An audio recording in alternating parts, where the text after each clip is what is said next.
Hello, my Teaserking family. What a day since last night, huh?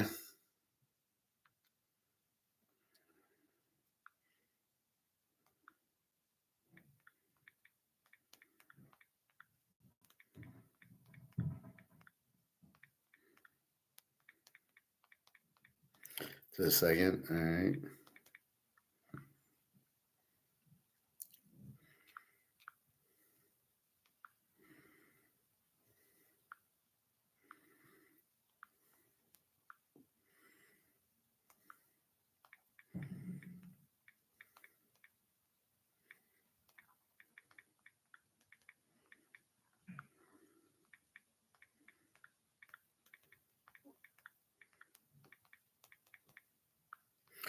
So, what the fuck is going on? So, I do a video last night. Gold's at 31.61. And during the night, I wake to this garbage. So, at midnight, it's 31.50. Slides a little bit. And then at 4 o'clock in the morning, it's now, let me.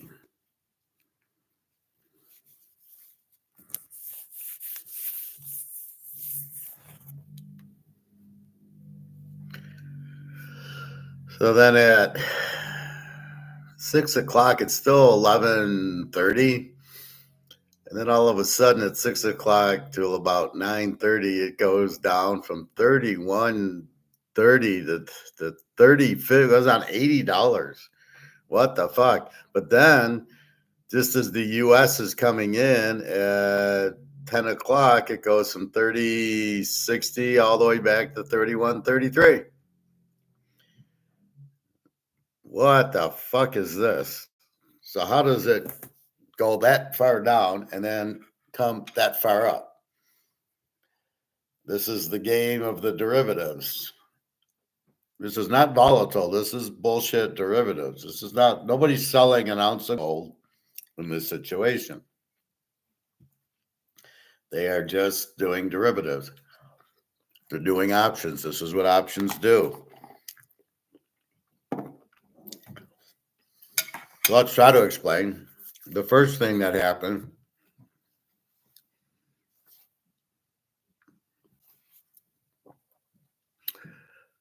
so our first thing is China buying, right?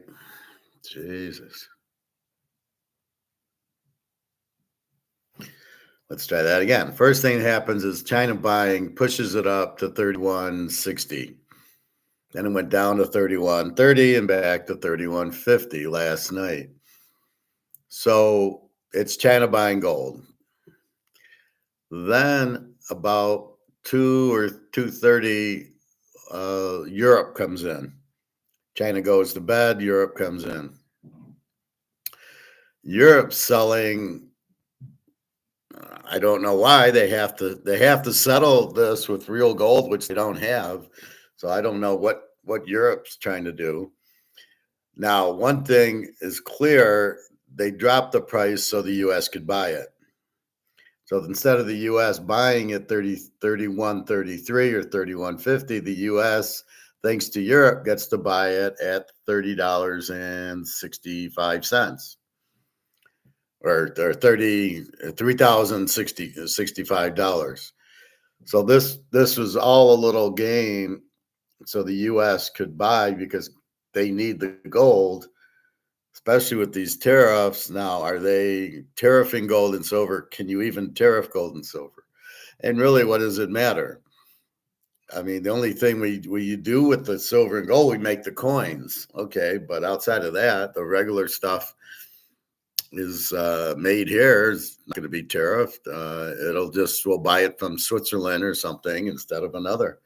So this whole point, this whole fantasy here is so the US could buy gold at 30.65, because notice at 10 o'clock and they buy it, but since they've already shorted it all at 31.33 at 6 in the morning, when they buy, it goes all the way back to 31.33 because there's nobody shorting. They've already done the short earlier. So the US gets to buy cheap at 30.65, and now we're sitting at 31.10.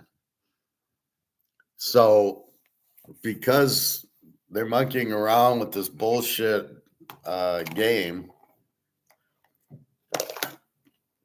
where Alyssa's saying, oh, you know what? Hamburgers are $10. I don't care about the market, which is what we're seeing in gold right now. Nobody cares about the market.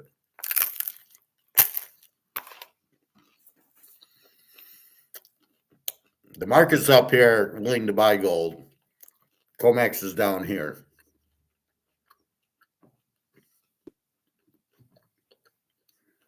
Okay, that's what's happening.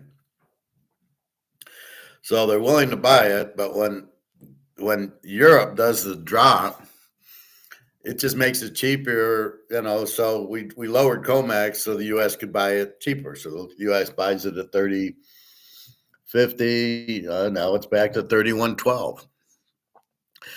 So did I panic when I saw 3,090 and 3,080? You don't panic, but it is curiosity. But then you see what happens. It just jumps back up, 31.12. The U.S. probably buying today and tomorrow. I don't know what the tariffs, if you're even tariffing gold and silver, and if you are, why? That doesn't make sense. China and Russia have it all, so I don't know how much left the tariff.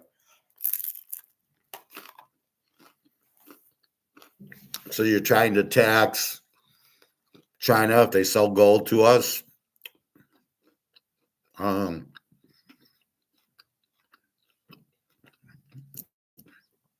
Does it raise our costs? I don't know. It's not a product. You're selling the coins. It's not like manufacturing. So I'm confused by the tariff. I know in ordinary terms, if China was selling gold to us, we would then take the gold, and let's say we bought $1 million worth, and thered be a 10 or 20% tariff. So add that to the cost. So it's costing China 20% more to sell it to it. It's the seller pays the tariff, not the buyer. So we don't pay the tariff. China does. Is China going to sell it to us? I don't know. I'm not sure how that's going to work, if they even tariff gold and silver, which I'm not sure. But nobody's panicking. Believe me, all the gold's gone. So what the U.S. is doing now, I have no idea, except for trying to buy it cheap, which is what they did. So we're still, I didn't think we'd see 3,000 anymore when it hit 31.61. I thought, okay, we're done with that crap. This is just, I don't know, the tariffs. We'll have to look at the markets, but all tariffs are is a tax on the people selling to us. So they pay the tax, not us. Now, do we pay more for it? Well, that's up to them. If we don't want to, we won't. Well, you can see what gold's doing. So 31.10, we'll keep an eye on it. Meanwhile, silver's getting its ass kicked. 31.98 down, almost $2. What happened to the silver squeeze? Oh, it didn't work. Oh, I'm shocked. I warned you about that it wouldn't work, and it couldn't work because the price is being set by somebody. In this case, JP Morgan. They're saying, well, we're going to sell it at this price. We don't care about the silver squeeze. We don't have any gold anyway. They don't have to settle the physical because it's not Basel III yet until July. So what we have here is the U.S. buying at 30.65 instead of 31.50, where it should be. Very strange. It's this volatile. Okay, tariffs went into effect yesterday or today. I love Trump. He signs it and he's like showing, hey, look, I've signed this piece of paper that you don't know what it is. I don't get why he's got to show it. I don't think he's got a clue what he's doing. And if he's listening to the Soros guy, he's even in bigger trouble. So that's what we have. So I know it's very confusing.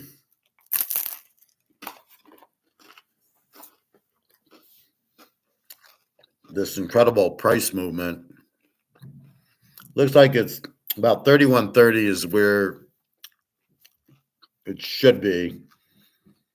And this was mostly Europe at 6 o'clock to 9 o'clock, having fun shorting it. They're going to have even more fun when they got to come up with the physical, right? So the U.S. and so I don't know. Last few days, China's really been buying the hell out of it at 6, 7, 8 o'clock at night when the U.S. gets out. U.S. gets out 5:30. So about 6, and then about 6:37, it starts. China's doing some serious buying, and China will love this price. But again, when the price goes down, they want to buy. They're just buying cheaper. It's such a bullshit game that they're doing. It's so unreal. It has got nothing to do with the free market. This is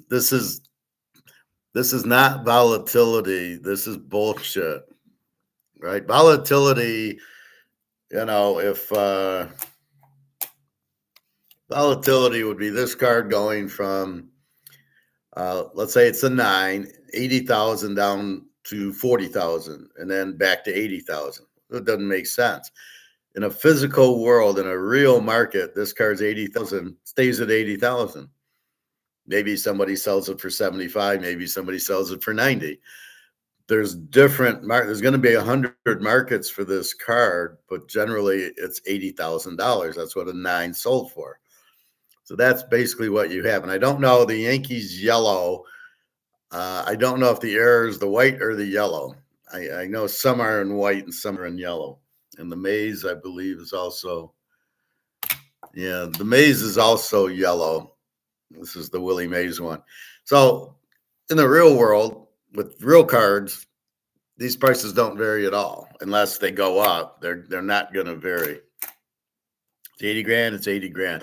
Mantl's card would never go from 83.50 to 82.50, right? It would never do that because the man would never. It's Mantle. You'd never lose it. So when Egon says it's volatile or alligator, they don't know what they're talking about. This is not volatile. This is bullshit derivatives. This is the banks playing around with it so they can buy it cheaper, or for whatever their reason is, that they've just hammered it from 31.30 down to 30.60 and now back to 31. What do we got? 31.10. I think it's settled down now. I think you've had that big drop. You've had that big up at 10. You've had the drop at about noon. And now we're kind of probably 31.10, maybe 31.20, just like yesterday. Just like at 3,000. 3,000, what it finally went over 3,000, and it sat at 3,020 for 4 or 5 days. And then it went to 3,070, 3,080. Then it finally went to 31, and then it jumped to 31.60, like it jumped to 30.80, and then it calmed down, and then it finally went over 31. And that's basically what you have here. It jumped all the way to 31.60 because they didn't have any short derivatives, right? It was all up. And since it was all up and you didn't have any short derivatives, it really went. It went like $30. When I did my video last night at 31.61, it was 31.30 and then 31.40. Then all of a sudden 31.61. That's why I jumped on. In the reality, this is all bullshit price. This is all a bullshit thing with derivatives, paper. they're flooding the market with the derivatives, but they're going to have to pay when people say, I want to get paid physical. Trading Places is on. It came back on. Maybe I'll take the phone to the Eddie Murphy part when he's buying and selling the orange juice. And that's how they set the prices. They're not real prices. So this price is so far under real. Like I said, the real gold price with all the demand and everybody's dollars collapsing, the real price is way up here and the COMEX price is way down here. That's all we know, because as you can see, it just keeps getting bought. It went down to 30.60 and then it immediately went back up to 31.30. So there's buyers up here and the price is down there, and they're going to keep doing it. So they can have their little moments when London puts in a shitload of a short derivatives saying we want the price to go down, or short options. When you short it, you want the price to go down. But then what happens? See, I tell you, this works like a charm. So when you see this 10 o'clock crap, if it's going down and you see it at about 9:45, it went down. When the U.S. comes in, they're going to buy. However, if it went from 31, like 30 to 31.50 at 10 o'clock, it would go down. It does the reverse, because they make more money when, I want to buy it for 3,100. Oh, but if you can lower it for me by about $100, then I'll buy it cheaper. And that's what it is, right? They're lowering the price so they could buy it cheaper. And the U.S. still has no gold. China and Russia still have all the gold. Again, I don't know what the whole angle of the tariffs is on gold and silver. I get it on steel and building and lumber and stuff like that.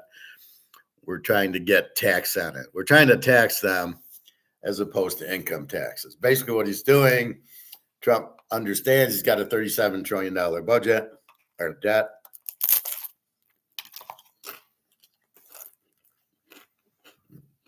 He knows if he taxes us, that's going to kill the economy, because it takes money out of the economy and gives it to the government, and the government doesn't grow the economy. That's the big fallacy with the government. They don't grow the economy. They shrink it. They hurt it. That's why when there's more tax, think about it. When you tax at 90%, the economy goes, you have a depression. Why? Because the government gets the money and they don't help the economy. Building roads and bridges doesn't help the economy. Having a store and people buying and going to Target and Meijer's and Kroger's, that's the economy. People go in and buy and they hire, and it all goes through the system. So Trump realizes this somehow. He says, well, we can't tax the people. And in fact, we want to lower the tax on the people.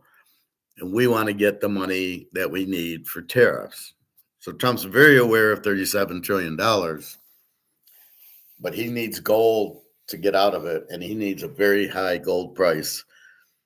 So first he needs, a couple thousand tons of gold, which he doesn't have. And then he needs a very high gold price, 100,000, to maybe get out of the debt. That's his only hope. Gold's the only hope for the recession that we're in and to get out of, and as the money goes to zero. As the inflation kills the dollar and the budget kills the economy, his only hope is gold, which we don't have.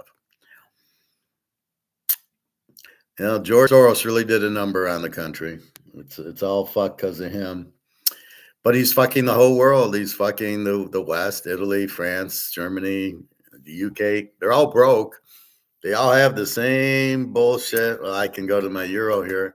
They have the same bullshit dollar that's worthless, because they keep printing it, and then they want to have pensions and Social Security.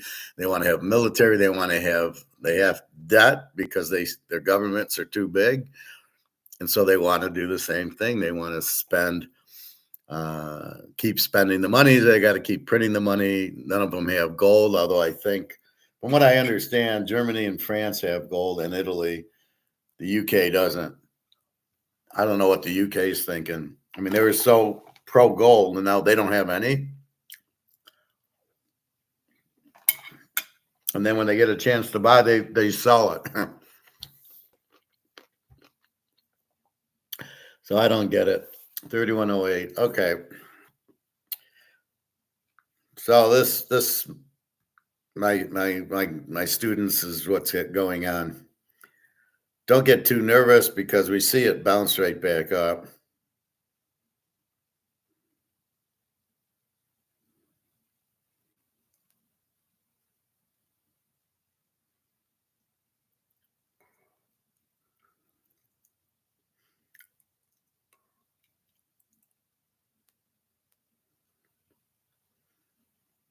What Trump's tariff means for your groceries doesn't mean anything.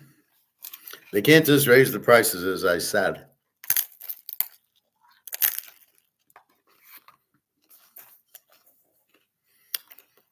Because it's what the market will pay. And that never goes away. So we're always sitting there going, what's the market? Say's law, what does the market pay? And that's really the key.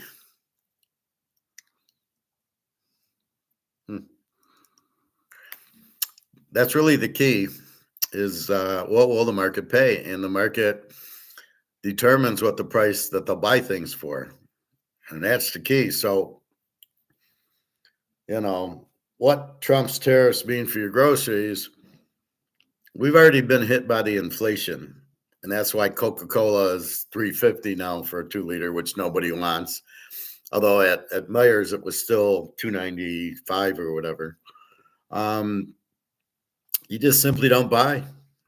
I mean, it's as simple as that.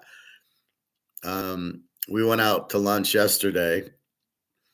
It was, it was a late lunch, and it was, again, one waitress and one girl at the bar, and all these restaurants are going broke because they have no staff. The food was okay. But the waitress was terrible. Alyssa ordered like a margarita, and then she sees it's happy hour, so she says, "Oh, well, what it says mixed drinks." She says, "What mixed drinks you have?" She says, "We don't have any, or vodka and cranberry juice or something like that." And so she gets, so then she brings margarita, and I go, "Well, wait a minute, she hasn't made up her mind yet. She was thinking about it, but wanted to hear the happy hours because this way she can have more drinks for the same price." And the waitress was like, "Oh no, she ordered it, and she put it on the table." And I'm like, "Well, we're not sure yet. Just like if you give me, if I don't order a hamburger, it's going back, whatever. I'm getting what I ordered."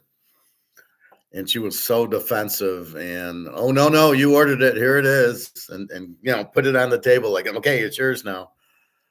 And Alyssa said, "Yeah, it's okay. I'll take it." But we found the waitress to be extremely rude, which showed up on her tip. Now, I'm not one, I tip reasonably, but I believe it's based on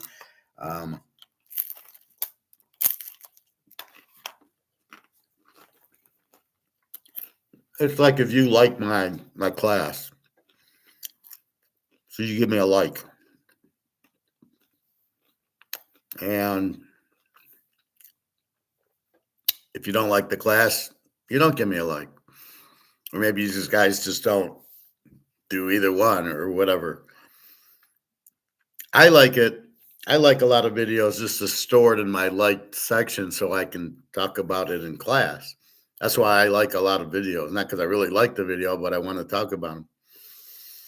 So that's what a tip is. That I like the service. That's how I view it. So I wrote on the bill rude and gave her like a very, very small tip for the bill. Now she'll probably ignore it, but if you're going to be a waitress, I mean, I want you people to enjoy the class. Hey, Alex. Well, we're watching gold do its little tricks, but otherwise, getting ready for the draft. We got the Final Four coming up Saturday. The Masters coming up after that. So just kind of things like that. Wow, boy, I have UH to win it all. Take the money line. What's the line on it? Let's see what the line is. Or do you have the line?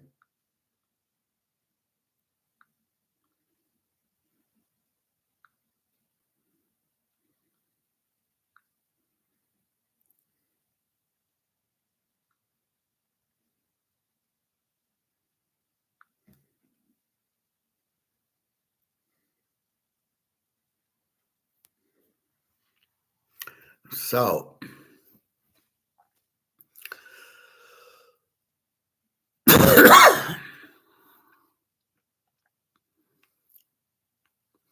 we've got Florida 2.5, 159.5. And we've got Duke 5.5, 135.5, and 270s the money line. You get Houston plus 220. And that's what you got. I'll probably bet the game under. 135 is a big number in a Houston game. And in Florida, Auburn, yeah, it's an over. I think I'll go over 159. I don't know. I haven't seen Florida. I saw Auburn against Michigan State, and I haven't seen Houston or Duke because they've been on like TNT instead of CBS. All I know is defense beats offense 99% of the time, and that's what we have here. So money line, it's probably not a fair money line. This is my argument with the money line. I get the concept. You bet 100 to win 220. I get the concept, but if I got Duke, I'm laying 270 to win 100. Why aren't I getting Houston plus 270? If it's a football game and I'm laying 3, then I take 3. Right? The line isn't different. So here, even that Duke minus 5.5, you got Houston plus 5.5. That's what you should get in the money line. So if Duke's minus 270, Houston should be plus 270. But you're not getting that. You're getting 220. So you're really getting hurt on the line itself. But I see because you're getting 2-1 on your money that you would take the money line. And even though it's not 270 as where it should be. Yeah. Well, I mean, that's how they get you. That's the bullshit. That's why I don't like money lines, because you should be getting 270. So I would tease this and take Houston. What in basketball, it's a 4-point teaser. So I would take Houston in 9.5, and I'd go under 139.5. That would be my bet. That'd be a pretty big bet too. The under is going to be. They're not scoring on Houston. I love watching the game on Sunday. I bet it under, and it's 50-40 with like 3 minutes left. They're at 90. I love that one. Florida, Auburn, they played each other. Florida, I think, just beat them. I think Florida wins this game. I'm not impressed with Auburn. I'm not impressed with their star, Johnny Be Good or whatever his name is. I don't look at him like he's all that. But I haven't seen Florida. And they're talking about, so let's jump over here. So they're talking about NIL in basketball, college basketball.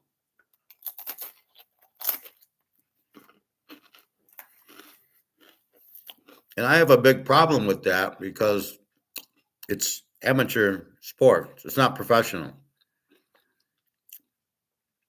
Why are we paying the players? I don't agree to pay the players. We should not be paying the players. The players get a free education. The players get room and board. They get tutored. They get whatever they need. I'm sorry.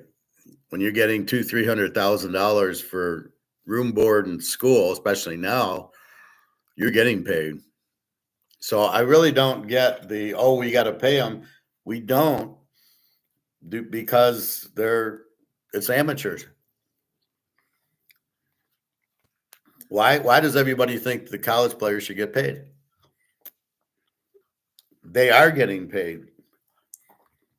So I just struggle with that. I struggle with them changing schools every year, going to the highest bidder. They don't do that in the NBA, do they? They don't do that in the NFL until they're free agents.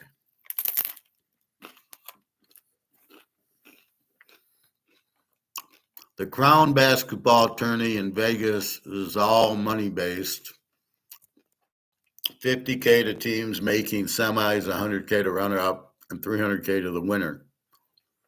Crown basketball. What is the Crown basketball tourney? I never heard of it.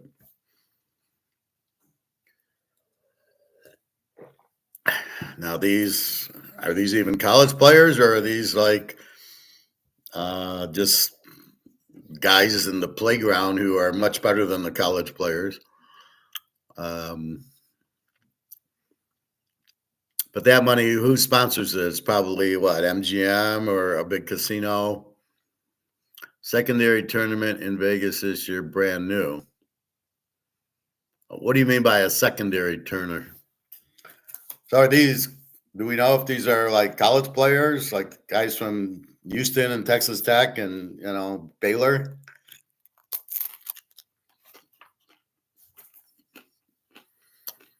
Oh, the NIT. Okay. So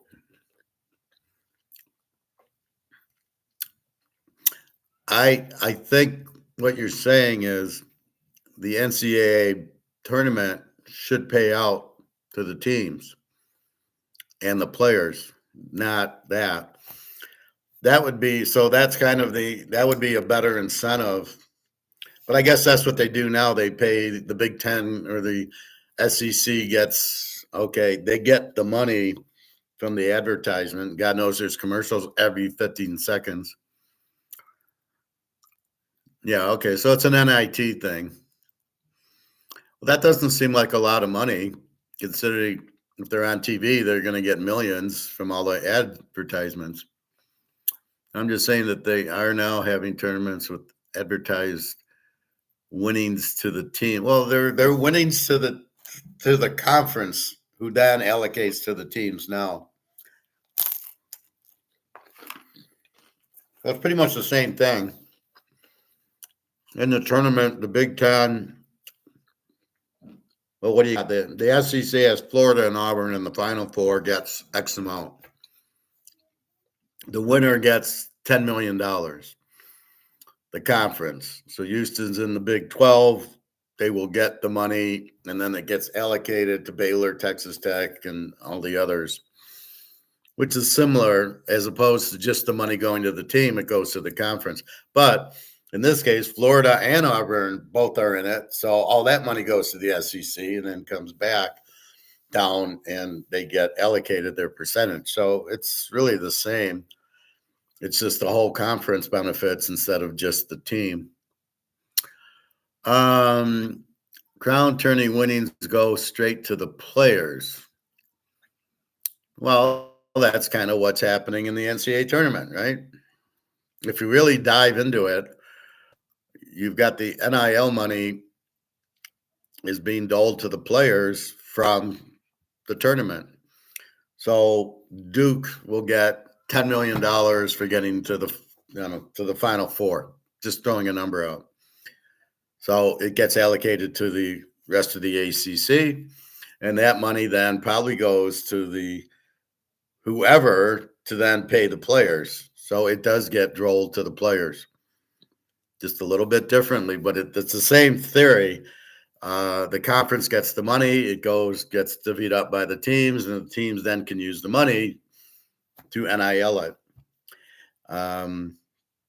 I don't like it at all. I think it's terrible. It's college sports is amateur sports.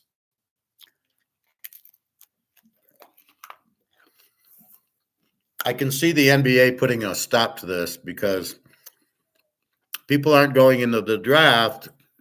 So instead, they'll go to Kentucky or Tennessee or Louisville, Kansas, Kentucky, instead of going to the, so instead of going into the NBA and getting drafted, and now I get a guy and I can cultivate him. They don't. There's this now. Well, what you've stopped is the one and dones. So instead of a one and done, now I'm a one, and then I go give my service to the higher bidder. Um, I don't know. Do they even file tax returns? This is income. Do they hire agents? That all used to be you couldn't hire an agent.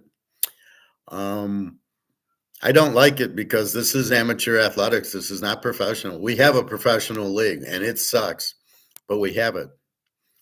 All I know is Dylan Gabriel played like 15 years in college, right? And a lot of the, like Cam Rising played like seven. Well, he tried to play 7 years.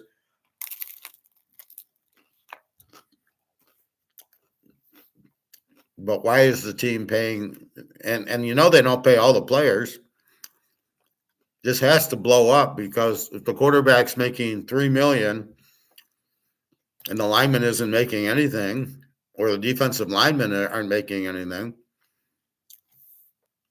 I don't think I'd be blocking if I wasn't making anything and my quarterback's making $3-4 million and I get zero. Yeah, I'm probably not going to block for you unless you start coughing up some money. I want 100 grand or I'm not blocking. But it's really bad because, like I said, they get all the free school. Aren't they going to college for the school to get their degree? Isn't that the point?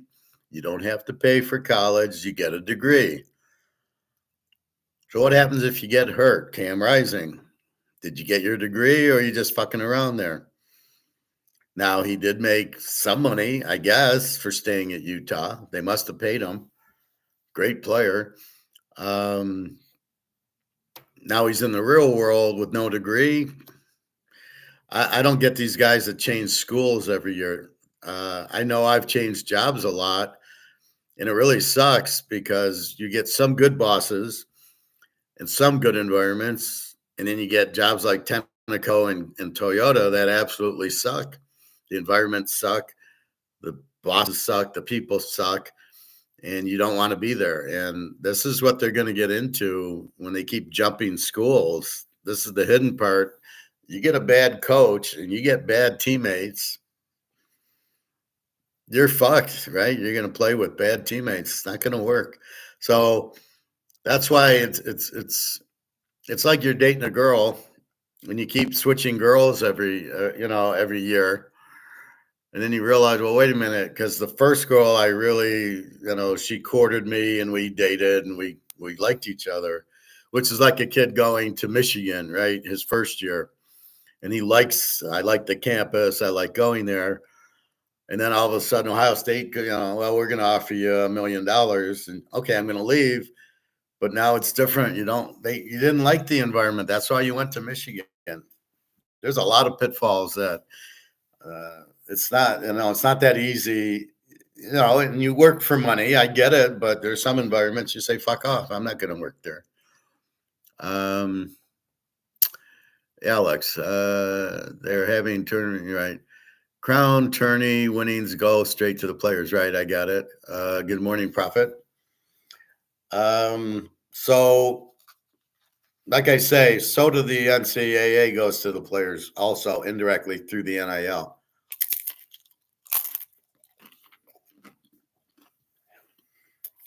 Why do you not like the NIL? Just like in the NFL, I hate the kickoff. We don't want to get anybody hurt. What kind of crap is that? And let them wear dresses and let it just be touch football, man. You won't get anybody hurt. They're afraid of the concussion and the lawsuits. That's what this really is about. But now they're going to, if you kick off and you kick it in the end zone, instead of the 30, it's the 35. Stop thinking around. You want to end this? You give them the ball at the 50. There will be no more kicks through the end zone. However, I don't understand what the point is. Why don't you just make it normal and let the strategy of the game take over? Well, do I want to kick it through the end zone or do I want to have a high kick that ends at the goal line, and then the guy's got to run it. But I want to be running down the field. This is ridiculous where they're at the 40, the other team's at the 30, and then, at some point they you're not even running. You're just, you're trying to run to the goal line from the 40. You can't block anybody because you don't have any momentum.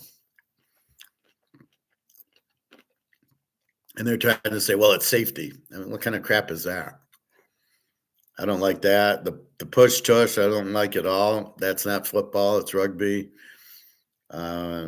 They should not allow players to be pushed by their teammates. That's ridiculous. That's not football. I don't get the changes they make. It turns you off as a fan to, wait a minute, that's bullshit. Like the guy on second base in the 10th inning in baseball. How did he get on? Oh, they just let him on. Well, no, you got to earn your way on. You got to hit, and maybe it's you get walked on, you hit an error, but you had to do something to get on the base. You don't just give them second. Well, we're trying to speed the game up. Why? Is it boring as shit? Why don't you go to 3 balls and 2 strikes? What exactly are you trying to? Why are you trying to hurry the game up? Because it sucks? Because all the players suck? So keeping these football players and basketball in college because college is paying them, I don't agree with. Because then the NFL is competing. Well, wait, we can't draft the guy. He went NIL.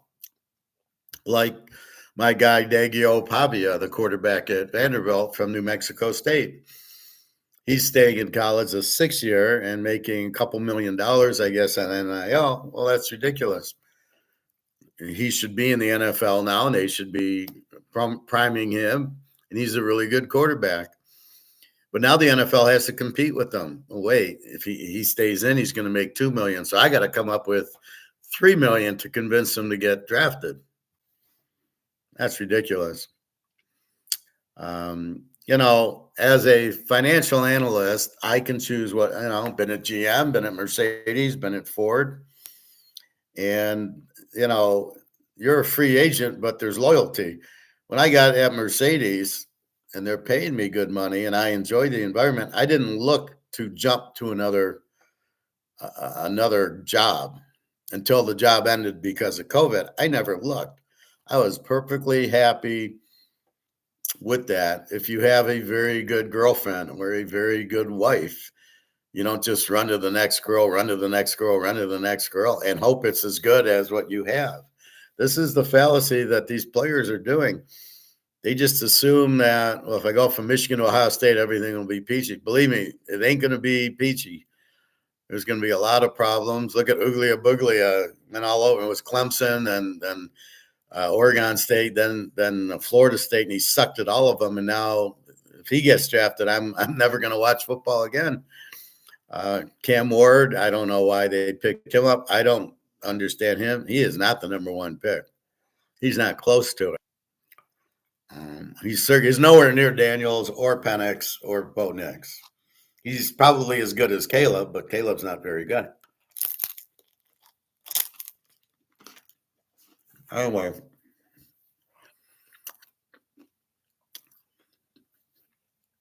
that's what I see. But to Alex's point on this crown tourney, I see 3-on-3 games that are whoever wants to join, pros, college, retired players, and they get money to them. It's like betting the football game. You get money right to you. So again, I'm really, I don't get this bleeding heart liberals going, oh, well, the players should get paid. Why? They're getting a free now it's what, $200,000 education, room and board paid for, and books. And so explain to me, they can eat, they got a room, and they get a free education, how they're not getting paid for that. But where are they getting the money from? Is it coming from the government, from us? Are we being taxed to pay these guys? Because at least in the NFL or the NBA, there's owners. who get paid, and they charge a lot for ticket prices. And at least it's them paying the player. Now we pay it indirectly through the ticket seats. So when the Lions start raising prices, it's to pay the players. You'd be like, well, then don't play them. Do what I do. I wouldn't. You'd have to pay me to go to a Lions game. I would never go. But that's what it is. But at least the owner is paying them. So if you don't go to the game, fine. Speaking of that, so the Lions are like the most expensive ticket. It was like $400 was the average ticket price to go to a Lions game. $400. Just the regular season. These people here have to be out of their fucking minds. I don't get it. I wouldn't pay $4 to go to a Lions game.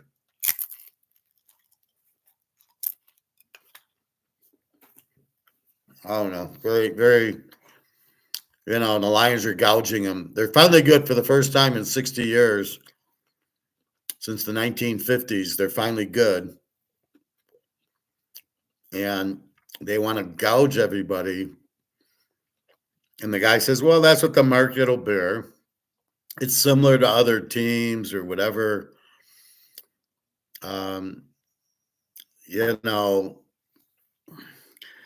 But you can't compare yourself with the Cowboys or the Steelers or the Packers because you suck.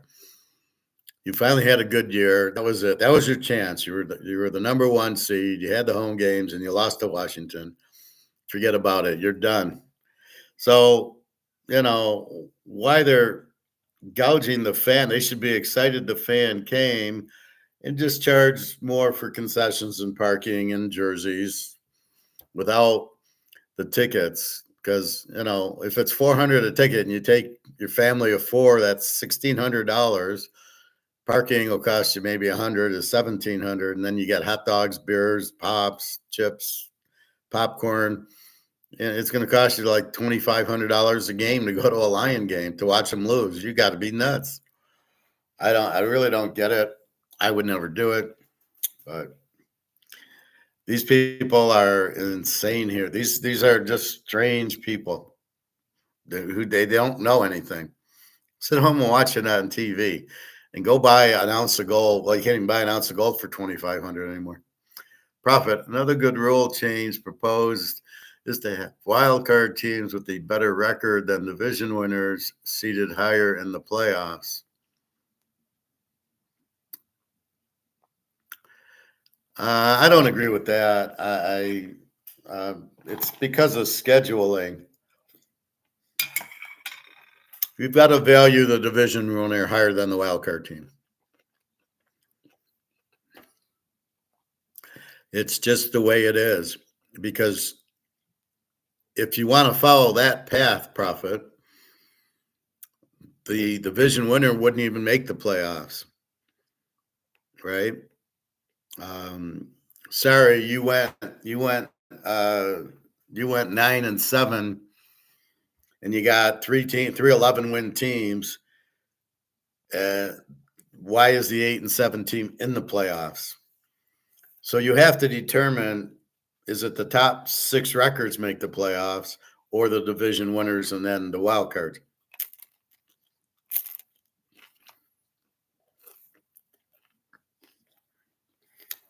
But I think you have to, if you don't include the division winner, it kind of kills that division.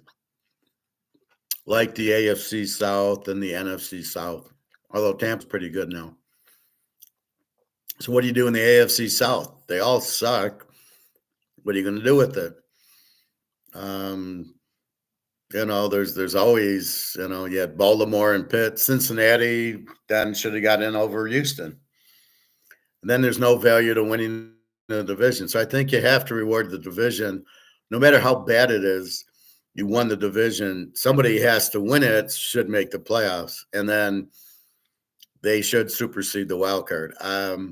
So I think that's the way it should be, even though from a record standpoint, it doesn't make sense. And I've seen where the division winner with the shit record beats the other team. Now, partly because it's at home. So then it's, what are we saying? The team with the better record hosts the game?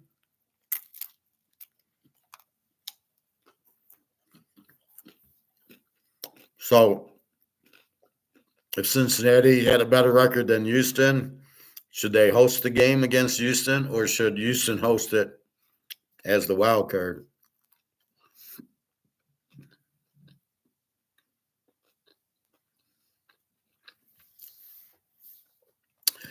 I think they get reseeded. Um, no. I think they get the worst division winner seeded 4, and then the wild cards are 5, 6, and 7. I think that's fine. They do reseed if the 6 team beats the 2 team, like the Lions 2 years ago when Tampa beat Dallas or Philly, and Philly was like the 2 seed, or Dallas. And then I think Green Bay beat Dallas, and Dallas was the 2 seed, and Green Bay was the 6 seed. And then Green Bay then got reseeded. Maybe they were the 4 seed, whatever, but they still didn't host. Yeah, you got to earn your way in, but I think that's fine. I do think the division winner should be over that, or you just make the top 7 teams make the playoffs, regardless of it. I mean, look at the Lions in Minnesota. If you want to go there, they both ended what 12-5 or 13-4. Yeah, Detroit was the 1 seed. Minnesota fell down to 5 or 6. Should Minnesota then have been the 2 seed with that record? They, why are they, oh no, it went to Philadelphia. And then, so hard to say. Washington beats Detroit, so they take out the 1 seed. Should Washington have hosted Philadelphia? No, Philly had the better. So it's all very, very muddied how you want to do it. Should the top 7 teams make the playoffs, or do the division winners, the 4 of them, make the playoffs, and then the next 3 are the wild cards? Even though a 4th wild card has a better record than the number 4 seed division winner. I don't know. I think you have to reward the division winner. I think you have to reward. Now, so I mean, I don't think it really matters. So you give them a home game.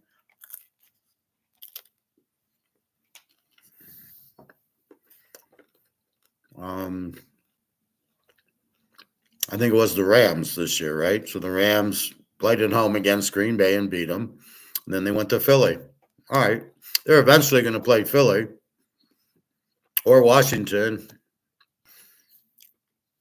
So I don't think it means much. But the question is, do you have the Rams in the playoffs or Houston in the playoffs as the 4 seed if the 7th seed or if the 8th seed's got a better record? And that comes down to 6 of one, half dozen of the other. Does the 8th seed with the better record than the 4th seed, is that a better thing than that? So I think the top 7, I think it really should be like the top 6, but let's say the top 7 teams should make it, more so than division winners. How about that? So the 8-8, AFC South shouldn't even be in the playoffs. So I don't know. It's a tough call depending on how you want to go. But usually the division winner in all sports gets rewarded, except for the NCAA football, where they don't reward the Mountain West winner or the AAC winner, where they should. Boise did get in. They were the Mountain West winner, but the AAC winner and the other winner didn't get in, Cincinnati or whoever. So hard to say. You really want the best teams in the playoffs. So the one that wins the Super Bowl was the best team. I mean, if that's what you're going after, then I think it's the top 7 teams. Forget if they win a division or not. And then what you're saying is, well, should the division winners go ahead of the wild cards? And That's a tough question. I do think most of the division winners should. So you had Detroit, and then Philadelphia won the East, and they were the 2 seed.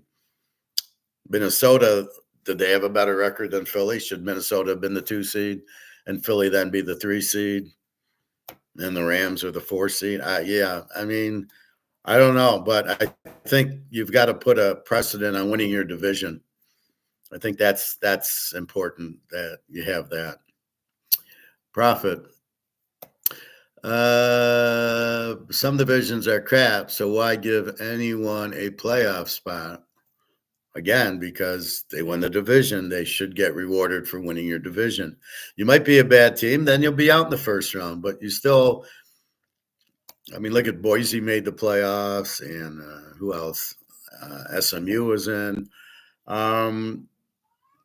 If you don't reward the division winners, then you get stuck with how do you pick the teams? It makes it easier to pick. All right, let's go back to pros. Well, the 4 division winners are in, and the next 3 with the best record are in, and there's no bullshit about it. Nobody can argue about it unless you have a tie for 7 and 8. Then maybe you have something, but then, well, they have tiebreakers. But yeah, I think it makes it easier and clearer what you won your division and you're in the playoffs. You get less bitching that way. Yes, there are bad divisions every year. There's always one that just sucks, but I think you got to reward them by winning their division, no matter how bad they are. Yeah, top 3 records would host. That rule change was proposed by the Detroit Lions. Yeah, the Lions, who cares?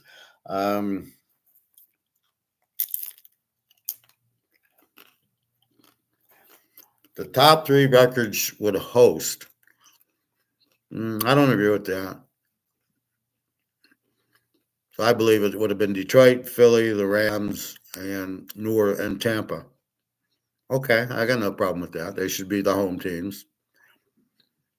Now, Minnesota, did they get screwed by going on the road to the Rams? Should Minnesota have gotten that game at home? Well, if they could have beat Detroit, they would have been the 1 seed. So you're rewarding them for losing. That's not a good thing. I don't know. Very hard to say, depending on what your outcome is.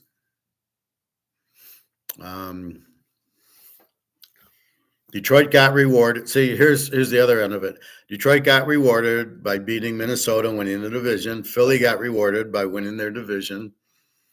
Washington had to be a wild card. They made the championship game, so it didn't really affect them. If you're a good team, it doesn't really affect you. New England had to win at KC. Brady against Mahomes. They had to go to KC. They won. KC's at home. They got Buffalo. They beat Baltimore. Buffalo. Baltimore had to go to Buffalo. Okay, that seemed fair. So Buffalo got rewarded for winning their division, having a better record or tied with Baltimore, and they got them at home. That's the reward. So Houston was the funny one where they hosted San Diego, and San Diego had the better record. But what are you going to do with it? So I think the fact that you're in the playoffs is okay. I mean, look at the Lions 2 years ago. They got real lucky. They hosted the Rams, and then Tampa beat Philly, and then they hosted Tampa. And then because they weren't the 1 seed and the Niners were, they had to go to the Niners, and that's fair. So the Niners are rewarded for having the best record, winning their division. The Lions, I think they were the 3 seed. I think they won their division. But like this year, Minnesota, who knows what Minnesota's got their head up their ass. J.J. McCartney, you're not winning with that guy. No chance.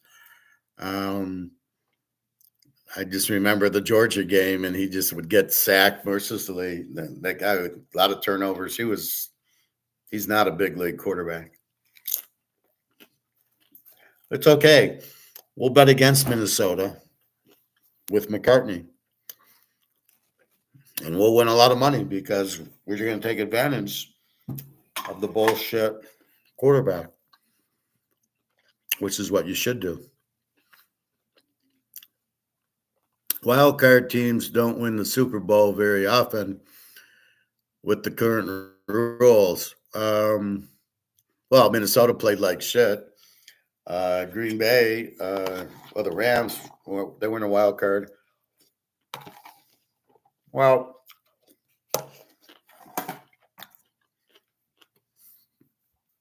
you saw how good Philly was. Washington, as a wild card, did beat Detroit at Detroit and then had to go to Philadelphia, where they really played bad because in the regular season, they played them close both games. That was a surprise. The Philly defense was just very good, but same thing with KC. I mean, Buffalo and Baltimore. Who's your wild card going to beat Buffalo, Baltimore, and Kansas City? So you got a problem with wild. San Diego lost to Houston. Houston didn't have a chance against Baltimore, and Buffalo beat Pittsburgh or something. I just think you have some pretty weak wild card teams. If any wild card team was going to do it, it would have been Minnesota last year, and they were one and done against the Lions, and then they choked against the Rams. So it's if you're really good, like Philadelphia was, you win your division. Or you're like Dallas, didn't even win the division. They didn't even qualify. Pittsburgh just sucked. I mean, they weren't really good. So I think a lot of it is your bad coaching. A lot of this is this diversity thing.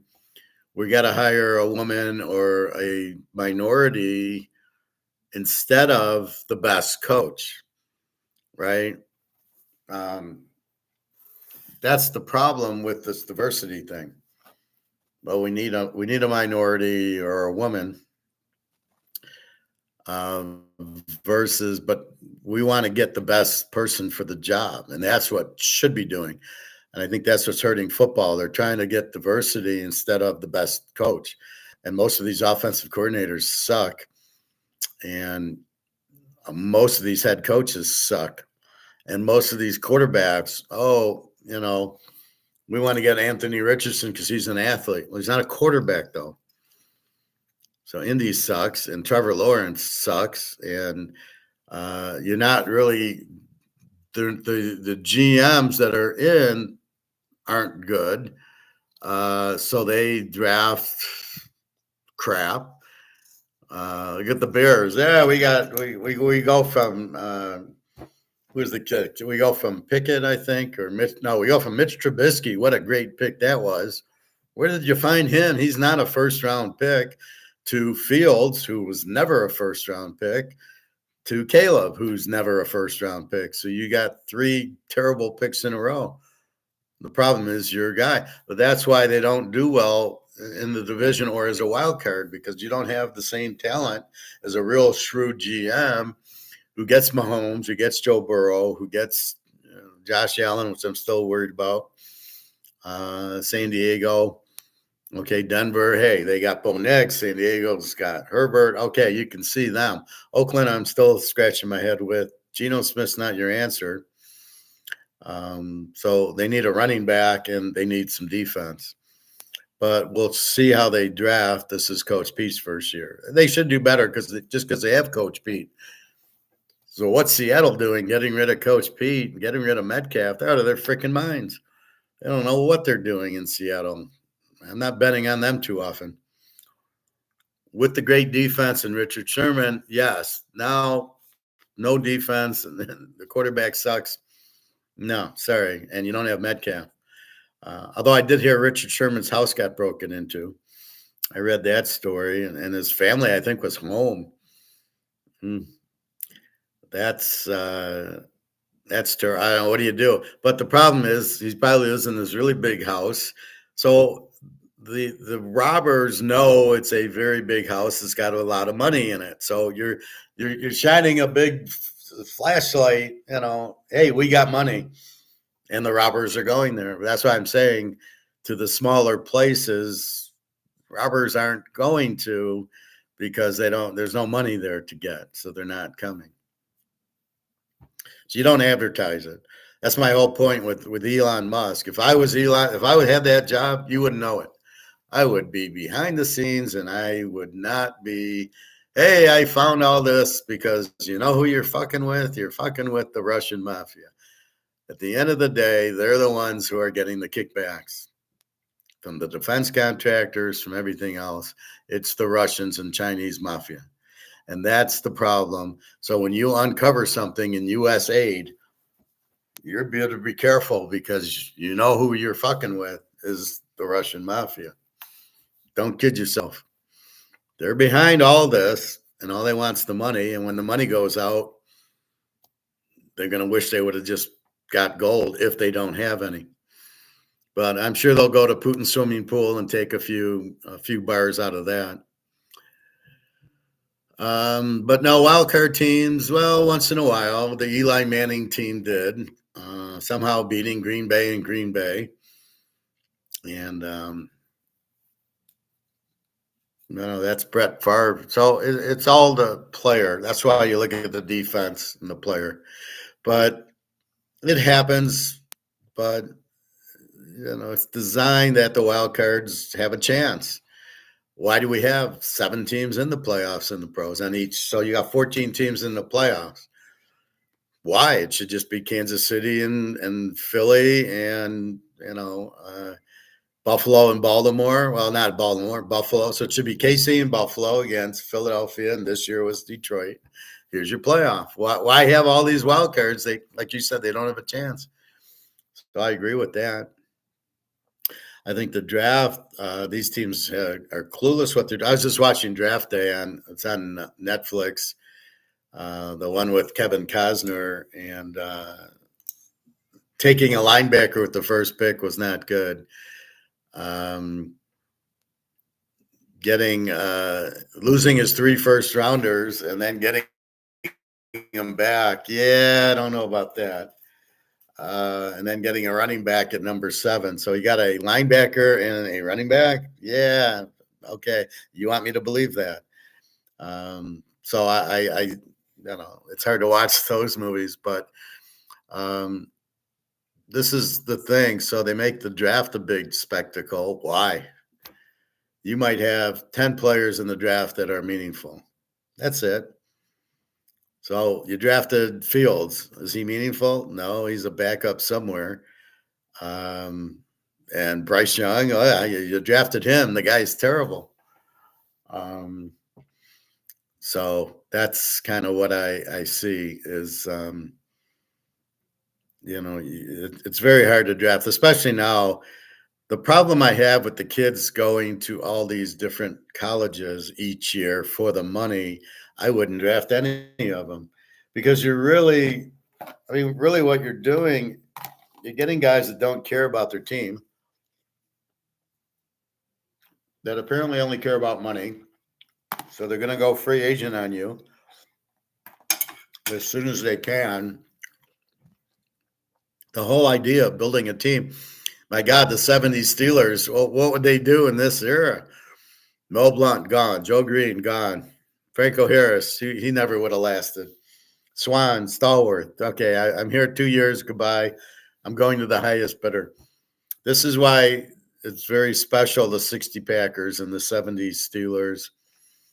Even the Joe Montanas, you took care of him. You got Jerry Rice. You're able to have Montana and Rice on the same team. You could never have that now. Look at Tyreek Hill and Mahomes. Tyreek Hill ran for the money. What is he thinking? He's out of his freaking mind. So he got $30 million and then nothing. They barely made the playoffs. Versus if he stayed, he had Mahomes and Kelsey, and they win the Super Bowls. He'd make his money on that. So this is where the problems lie. What is Tyreek Hill doing? You're with Mahomes. You leave Mahomes for what? Tua? My God. Yeah, you're doing real well at Miami. Yeah. How many games do you win there? So let's look at my guys. One team, Willie Mays. New York Giants, they moved to San Francisco Giants. Mickey. New York Yankees, New York, New York, New York, New York, only in minor league. 1949, Independence. Now, that would have been cool to go to Independence. He had 313 there, or Joplin, and watch him. That's pretty good. He hit 313, and then he hits 383 in Joplin. But they didn't move around. If anybody could have moved around, it's these two, right? In today's day, Willie Mays, Mano would be making like $1 billion for a 10-year contract or something. But that's when baseball was good. The guy was a Yankee. You're a Yankee fan, it's Mano. You're a Giant fan, it's Mays. That's what it was. Dodger fan, you were Koufax. So you had your guy you could identify. Cardinals, Bob Gibson. Steve Carlton, then he goes to Philly. Pete Rose, okay, Cincinnati, and then Philadelphia. But he didn't go to 52 teams. Now it's ridiculous. The players are moving because it's a very, it's like a family. Like I said with the girlfriend, you want to be with the right girl. I mean, there's a lot of pretty girls, but some are nicer than others. Some are what you like and what you don't like. So if you're with a good girl, why would you leave the girl for another girl if you don't know what you got? That's the problem. So do you want to just jump teams? I mean, look at college. Dylan Gabriel, UCF, really good. Goes to Oklahoma for 2 years and then ends up at Oregon for his last year. I don't understand why he left Oklahoma. Certainly he should be the first quarterback taken. I don't get Cam Ward because Cam Ward sucked at Washington State. So I don't really get why they're not looking at Dylan Gabriel. What are we missing about him, or the kid from Texas State or Northern Texas who were really good? And there's a few. Jackson Dart, I don't like him. He was at USC and he sucked, and then he went to Mississippi and he sucked, and he's a good runner, but he's not a really great quarterback. So I'm not really sure what these players are jumping for the money. Don't understand. If you had a good offensive, let's say your quarterback, you have a good quarterback coach and a good offensive coordinator, and you like your head coach, and you transfer, you're going to be lucky to get that. And then you're going to be miserable and you're not going to learn anything. Like a Will Howard went from Kansas State to Ohio State. Okay, nobody's even talking about him. I guarantee you he's better than McCord, who was at Ohio State and went to Syracuse. I guarantee he's better than Cam Ward and Prime Jr. So why is Prime Jr. Prime Jr. up there? McCord's now what? Going to the Giants? Everybody's going to the Giants. They need quarterbacks, but they have a poison system there and poison environment. That's why they don't win. Daniel Jones, why is he on Indiana? What? Oh, we'll make him better. We'll just have athlete quarterbacks who can't throw the ball. We'll see how many games we win there. What are you, crazy?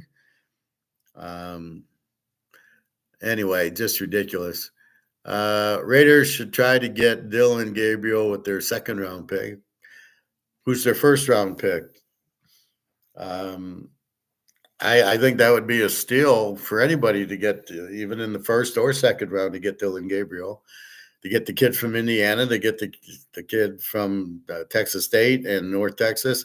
Those are steals. These kids can quarterback. At Texas State scored 45 points a game. Believe me, the quarterback knows what he's doing there. He can run, but he's a very good quarterback. There were several that I read off that are much better than Ward. I just laugh. You got Prime Jr. and Ward, but Mel Kiper thinks they're the best too. Based on what? I watched college football more than anybody else, and I saw him at Washington State. He's stuck against Miami. He loses the big game to Syracuse. He lost another game. He's not all that, and they ran a wide open offense. You're not going to run that offense in the pros. What team is he going to fit with? So he's going to get drafted by Tennessee.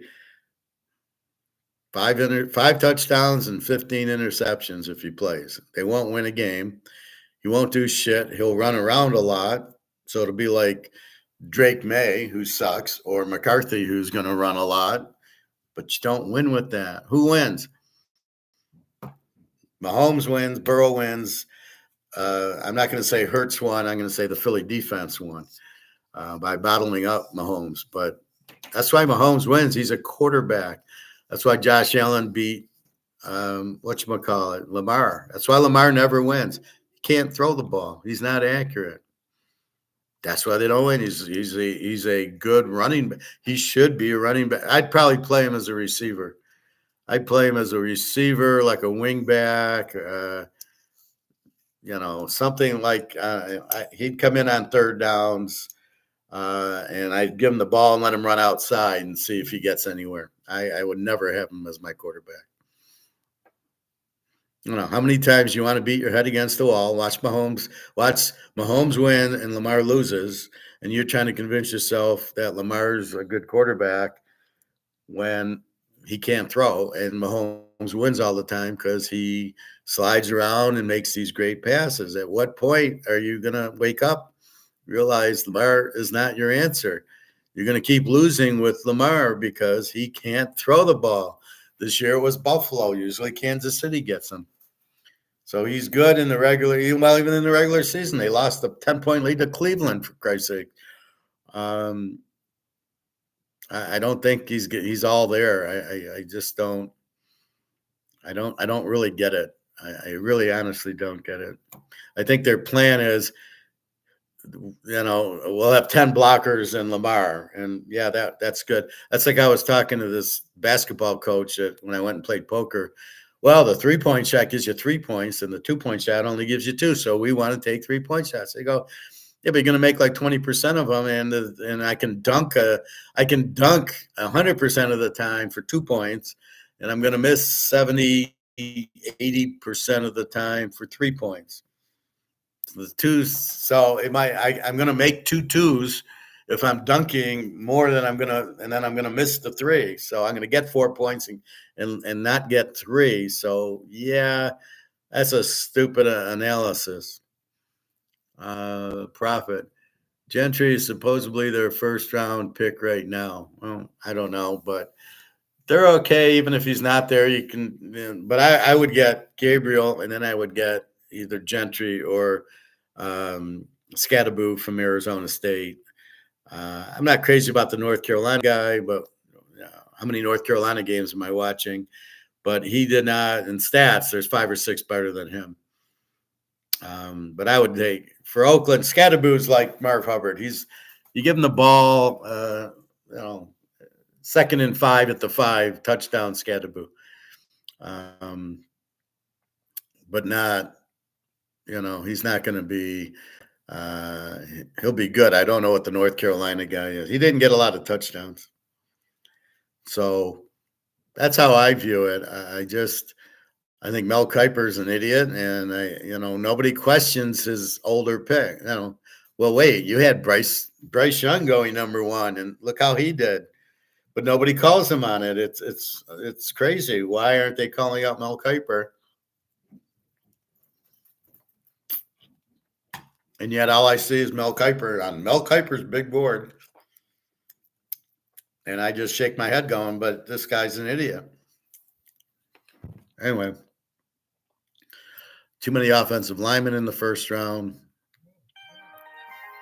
They try to make it sound like that. Is this D?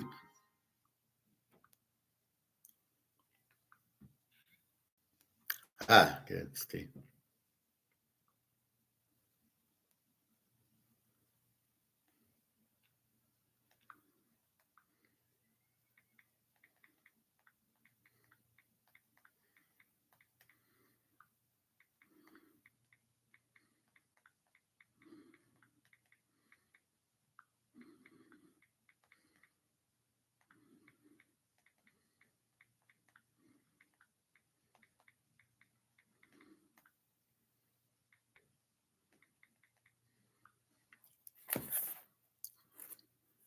I always got to say hi to D. The key to the team is like Philadelphia. They had balance. See, so if I'm the GM of any team, I need balance on offense. Sort of like what the Lions did. I got a running back, I got receivers, I got a fast guy, I got a good offensive line, I got an average quarterback. So I got balance. I can run, I can throw. And that's really what you're looking at, running and throwing. And so therefore the defense has a hard time figuring you out. But you better have a good quarterback. And against Washington, that's why the offensive coordinator didn't know what he was doing. And I blame the head coach and the offensive coordinator for not having a good game plan. Philadelphia showed you what to do against Washington. You ran it down their throat. Yet Detroit didn't do that. And their quarterback threw 4 interceptions and a fumble, including a pick 6 and a fumble at their 10. And you just and then your defense sucked. And you didn't realize your defense sucked, which you should have because they're all injured. So that's the balance. Kansas City gets it. They have Pacheco and Kelsey and Mahomes, and they got a killer defense. So I'm going to, so if I'm Oakland, do I have a killer defense? No. Do I have a quarterback? No. Do I have running? No. Do I have receivers? I do have Brock Bowers. So I have one thing. Do I have an offensive line? So I would just go piece by piece, and I would take probably a stud defensive player with my first pick, 15 or 16. I would take that, and then the second, so I'm going to go back and forth. I'm going to get a stud defensive player, hopefully lineman or linebacker. I can get a secondary guy later in the draft. I can get offensive lineman, 5th, 6th round. I do need a running back, although I have the running back from UTSA who's very good, but they're not using him. They did use him last year, so I don't know what he did. My quarterback sucks. So I got to figure out a quarter. Now, yeah, if Dylan Gabriel's on the board in the 2nd round, I'm picking him. So I might pick a stud defensive player in the 1st round, Dylan Gabriel in the 2nd round, Scatterboo in the 3rd round, and then go after some secondary help and offensive linemen in the 4th, 5th, 6th, 7th rounds, and trade for more players. Free agency. Now, there used to be like 11 or 13 rounds. Now there's just 7.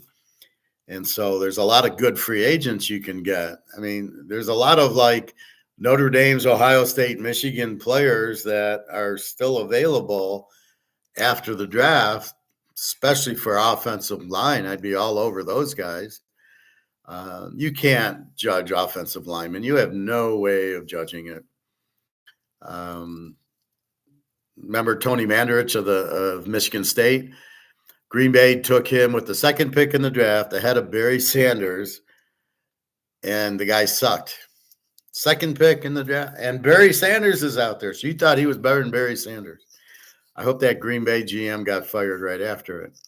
Especially you had Brett Favre. You could have Brett Favre and Barry Sanders. You're winning the Super Bowl the next 10 years. So he fucks up. That's my point. The offensive lineman, but there's only one Barry Sanders. He goes to the Lions. He's there for 10 years as an all-pro. You couldn't even tackle the guy. That's the point with Barry Sanders. That's why you got to take the running back. He makes a difference. The lineman. So what did Green Bay do? Just dump him? What did San Diego do last year? They didn't take Brock Bowers. They got an offensive lineman, and he gets hurt in preseason, and you never saw him. But you missed Brock Bowers. Now they're looking for a tight end. You had him. You had Brock Bowers, an all-pro for 10 years, sitting in your lap, and not only did you not take him, you let Oakland take him. Who's their GM? I can get a guard any fucking time. So they really screwed that up because Harbaugh wants to run the ball. Oh, when you got a Brock Bowers, you could throw a few times. So, they need help all over the place, where Denver doesn't. They got Bo Nix. They need a running back. All right, get a few offensive linemen. It doesn't matter. And then their defense is fairly good. So you maybe get a little bit more speed or an edge rusher or linebacker or whatever. One of those Lawrence Taylor types that can rush the passer and a few secondary helps. And Denver's very close. Kansas City's got the defense, but they got Spagnuolo. And that's really where it comes down to is Denver's defensive coordinator. They got a great head coach with Peyton. And then San Diego, they need a head coach, but okay with Harbaugh. I don't like Harbaugh, but so you get him. Herbert's great. Their defense, now they've lost Bosa, and I think they're losing Mack. I think he'll play this year. So they got to draft some more defense, but he's got the scheme. Now, really, the difference is very limited. That's why you need a good coach. The difference is very limited from if they're all pro players between them. The only difference is the Hall of Famers. So Pittsburgh had Ron Franklin or somebody as their receiver, and then they went to Lynn Swann. Okay, that's the difference. Getting the Lynn Swann, getting the John Stallworth versus what you have. But what they had was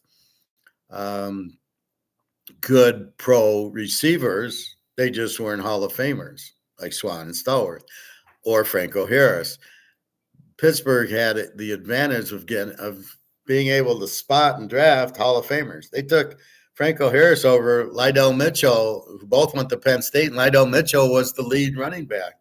Yet they took Franco Harris because he was a power back and he had speed. But they were smart enough to see that that's what you got to do. When you get the draft, you've got to take advantage of the draft. That's what happens in the league, why teams fall. Pittsburgh could, as they were losing Joe Green and Mike Wagner, Andy Russell, it was hard to replace when you're drafting because you just won the Super Bowl versus the first pick, Joe Green, the first pick, Terry Bradshaw.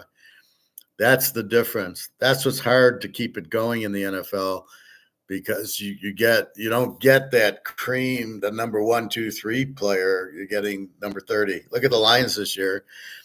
Now they're going to draft 28. Now we'll see how good this GM supposedly is. Yeah, it's easy to draft a running back and a receiver out of Alabama with the 15th pick. Now how are you going to be with the 28th pick? And you need defense, and your defensive picks have been horrible. That cornerback from Alabama, Arnold, was the worst quarter. I've never seen a cornerback that bad. Every play was pass interference. He's getting penalties or burnt every play. Great draft pick there. The later picks aren't doing anything. He got lucky with St. Thomas, but that was when he had no receivers. Now, did he get anybody last year? Let's see who he gets this year.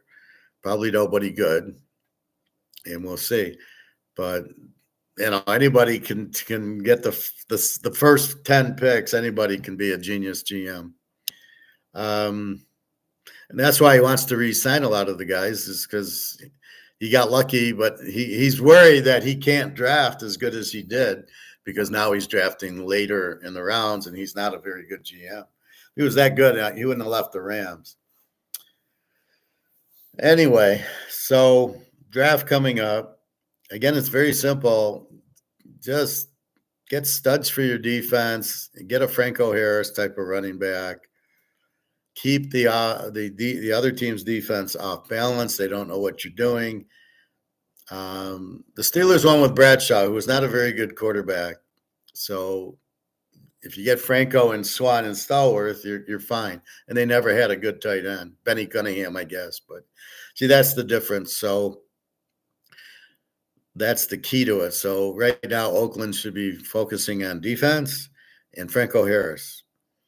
And if they can get a Gabriel, then it's, and then you're going to run into the same thing. Here's Geno Smith, but then you have Dylan Gabriel. And just like Penix last year, Dylan Gabriel should be the starter, but he won't start him until near the end of the year. And then they're going, why the fuck didn't we start him?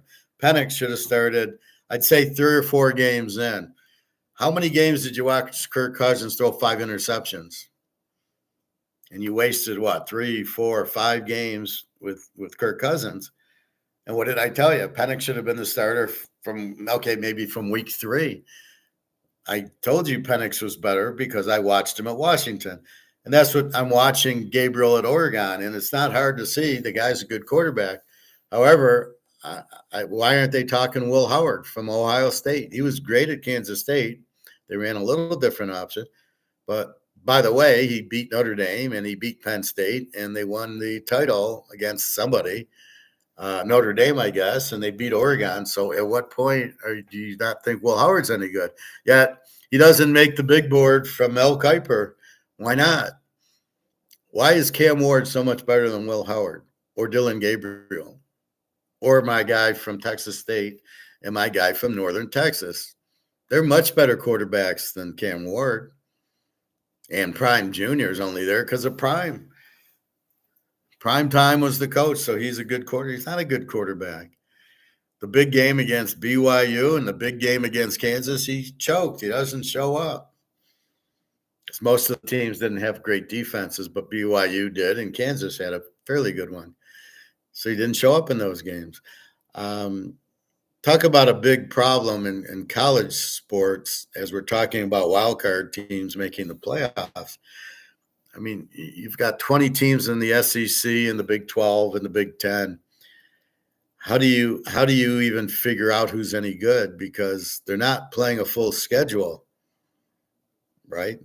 Last year, Michigan played USC and Washington and Ohio State. They didn't play Penn State. They played Indiana and lost, and they played Texas. I don't know what they're doing scheduling Texas. Even Fresno State with Mikey Keene. Where's Mikey Keene? Why nobody's talking about him? I believe he's in the draft. So it's really confusing. The guys that should be drafted, and they're going, well, but he's not athletic enough. He doesn't run a 4.2 40 or something. It's just ridiculous. What they're looking at the wrong. This is just like the analytics. It's wrong. The 4th downs to go for it. It is a turnover. It is terrible. It's not good coaching to go for it on 4th down just because it's 4th down. And that's what you have with choosing the quarterbacks. Daniel Jones was a 1st-round draft pick. The guy sucked. He sucked at Duke. What the fuck are you doing drafting this guy in the 1st round? But then here's Penix. Yeah, he went in the 1st round. And Bo Nix went in the 1st round. But look when they went, and look who was number 1, Caleb. Why was Caleb number 1? And not Daniels. I mean, you got to explain that to me. And then why was Drake May so higher than Penix and Nix? Drake May did nothing. All he does is run, okay? That's not a good quarterback. You'll get in against better defense. Against the Chiefs, he's not going to do shit. He didn't do shit against Buffalo. So you've got a lot of confused GMs who don't know what they're doing with the timeouts, with the going for it on 4th down. I can't believe they gave the Oregon coach a raise. I'd have fired him. He fucked up the Washington games, not last year, the year before. They lost them both. Washington made the championship game. Oregon didn't make the playoffs. And then last year, he again fucked up against Ohio State with let's go for it on 4th down. And they get blown up by Ohio State. What was that? So, yeah, I'm sorry. Will Howard and Dylan Gabriel should be 1-2, not where they are. You watch. It depends what team they'll go to. If I was Carolina or Jacksonville and I got the shit quarterbacks from Miami, I'd be going after Will Howard and the kid from Indiana and others. Oakland, I'd be going after Will Howard, the others, not Kirk Cousins, Daniel Jones. These guys, what are they even doing in the league? They suck. All right. That's football. Basketball, we got the Final Four. Again, it's Florida 2.5, 159.5 Saturday, I believe on CBS. At 6:09, I think we got to go over there. I don't know if we can take Auburn or Florida. And then Houston, Duke. I love the under 135.5 with Houston. Duke's laying 5.5, 135, and I think it's got to be an under because you can't score in Houston. It's hard with these points because I was watching the Michigan State game. Was like they were at like 100 with 4 minutes left. They ended at like 125. They foul all the time, and there's like 25 points scored in the last 4 minutes of the game with all the following. We're down 10. We're going to keep following because he might miss and we might hit a 10-point shot.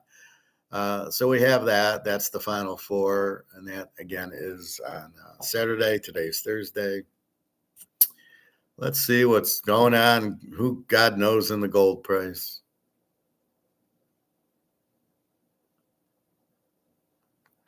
It could be 30 and it could be 32. And we are at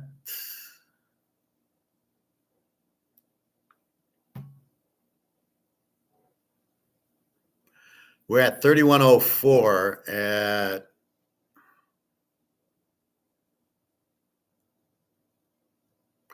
we're at 3104 at 118. Silver's down to 3193. So they're making sure the silver derivatives don't go over 35. So they're just now where are they getting their money? They're just printing it. However, they're going to have to cover because they will take physical demand of silver at once July hits and the petro and the petrodollar, and they have to take delivery and they have to pay it out, or they're going to be in trouble. So this is the strangest game here. I don't even know what's going on. They have no silver. They're playing this game. They're lowering the price. But the kicker is all it does is let the price go down for the buyers. So like me and you could go buy silver at 31.94. Now, we have to be smart enough to realize this price is a bullshit price and it's really much higher, and it will go higher July 1st when COMEX blows up. So we understand that COMEX is just this bullshit. Alyssa going, oh, no, hamburgers are $10 without even checking the market. She's the one saying they're $10. Boom. That's it. Or they're $5 or they're $20. I'm not looking at the market. I'm pricing it. I'm price fixing this hamburger at $10. That's what they're doing with silver. We're price fixing silver at 31.93, JP Morgan. I don't care what they're not looking at demand. They're not looking at they could charge a lot more. See, there's no incentive. This is the problem. COMEX has no incentive to sell to mark the price of silver higher. This is the main functional problem with COMEX. If you're running a business and you have huge demand in silver at 31.93, you're going to say, God, we should market higher. We market 35. We can market 40. And they still buy in 45 and 50 because this is worthless. So if I have to get out of this and buy precious metals, that's what I'm doing. So therefore, I can keep marking it higher and higher and higher. But COMEX does not have that incentive. There's no incentive for COMEX to raise the price because it doesn't matter. We're trying to price fix it. We're trying to tell you the price. Gold 3104 could easily be 10,000 an ounce now, and nobody would bat an eye, and everybody would keep buying it because you have to have it because you got to get out of the dollar or the euro or the yuan or the Swiss franc or whatever currency you're in. But it's not a business. This is the problem with government, as I say. It's not a business. They're just trying to make money on derivatives. It's the stupidest thing in the world. All these bankers should be fired for being this stupid. We got high demand. Let's sell it. Who sells into high demand? That'd be like this card, right? $80,000. Huge demand. It's Mickey. It's a PSA 9. Although I think it's a 10. Why would I sell it for 50,000 if I could probably get 100,000 for it? Right? There's huge demand for this. I should mark the card up higher. But here they're not. They're not looking. Again, silver's down to 31.88. Oh, well, I'm not interested in silver. Well, but it's not real. He's not selling physical silver. He's selling paper silver. He's doing derivatives. He's not, oh, I got 20 ounces of silver and I'm going to sell it. I mean, this is a golden opportunity to buy more. 31.88. It's a joke. I mean, what the hell are they doing? How is this even allowed? This is so illegal because this is America where price fixing is illegal. At least with Madoff, he paid off the people. The people got their 15% every year, even though he didn't make a transaction. Who cares? Hey, I don't care if you got more money in and I got my 15%. I'm happy. You're not getting your 15% here. We are in gold only because everybody's buying gold because the dollar is worthless. But silver, this I don't understand. That I think it's all bought out. Obviously, if the U.S. owes 30,000 tons to people for the last 5-6 years, so what are you selling? And who's buying this crap? Why is it even not allowed? Well, I guess that's how powerful the mafia is, to not allow Russia and China to actually go in and say, well, we're going to sell it here. But because I can buy it here at $31.91 now, so it's let's say $34, because I can buy it there, how do I compete with it? How do I sell it at $100 an ounce? But really, you can't buy it here. This might be the price, $31.91. Good luck finding it for $31.91 and buying it. Now, my guy's store is $2 premium, so it's $33.91. Why is he doing that? Because he's an idiot also. He doesn't know what he's doing. So you have all these idiots out there in all these different fields, and all we can do is analyze and attack and kill, kill, kill. And that's why I say buy the silver, because we know it's much higher. We know it's at least $500 an ounce. Gold, probably 10,000 an ounce to 20,000 an ounce. In the real world, the real demand and the real supply, it's up here. And in comex world, they're keeping the price low, but now everybody with the inflation is buying it. So I don't believe there's any left. So at what point does the game end? Well, there isn't any gold for you to do this shit with. But apparently JP Morgan's so powerful that they will never arrest them. They just fine them. They've been caught 2 or 3 times price fixing, and yet they keep doing it. The fuck is that all about? So that's why the banks are run by the mafia, and you just got to understand that and what's their playbook. And they can only keep the price down while there's inventory to buy. Once there's no more inventory, once the gold and silver are out, and now it's all secondary market, they can't do this because people are going to be able to buy at this cheap price. But there's no more to buy. Now what do I do? So I think that's why you see gold's 31.02 right now. But at least it's better than at 30. When it was 30.65, I wasn't worried, but I wasn't happy. Like, fuck, 30.65. How could it go that far? But I don't think you'll see this again. I think it's been played. They shot their load, and then it jumped back to 31.30, and then it's 31.03 right now. And I think it'll settle, and then it'll be 31.20, 31.30. And again, it shot up so much so quickly, went from 29 through 3,000 to 3,100. So I just think it was a lot of running. And so here's where the short side of the derivative comes in, or option. Well, it's too high. We're going to short it. And then, okay, when it hit 30.60, then they say, well, now, okay, this is way too low. Now we're going to do that. But with silver, I doubt there's any silver left. They're just simply doing paper. And the question I have is, why are we using this to price it? Why isn't the free market pricing the silver? Why is COMEX pricing the silver with paper instead of physical? Why isn't that not a physical market? And that's really what we're saying, is keep buying it physically. Buy the physical. Don't buy the paper. Don't buy the derivatives. Don't buy the ETFs. Buy the physical, and we know it's going to be higher. And that's really what you're what you're looking for and where you're at. And that's why we feel comfortable buying. And these are temporary. Shit. It was 33.60. It was 31.61 last night at 9 o'clock. Just look at my video. I was like, here it is. And even during the video, it went down to 31.40. And then as I just finished up, it went back up another $10. So it moves quite a bit, but